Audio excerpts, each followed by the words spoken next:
એવા સંકેતો સાંભળી રહ્યા છે.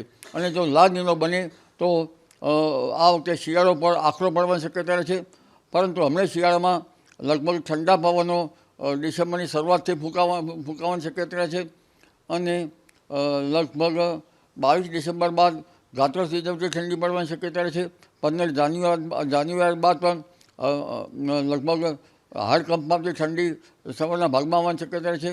અને 20મી લગભગ ફેબ્રુઆરી બાદ ઠંડીમાં ઘટાડો થશે. પણ હમણાં જોવા જઈએ તો હમણાં જે વરસાદ થવાનો છે 30મી ઓક્ટોબર અને નવેમ્બરની શરૂઆતમાં, તેમાં પણ લગભગ પાછલા દિવસોમાં 24, 25 કે 26માં ઠંડા પવનો ફૂંકાવાની શક્યતા રહે છે. અને લઘુત્તમ તાપમાન કેટલાક ભાગમાં લગભગ 20 ડિગ્રી સેલ્સિયસ જેવું થવાની શક્યતા રહે છે.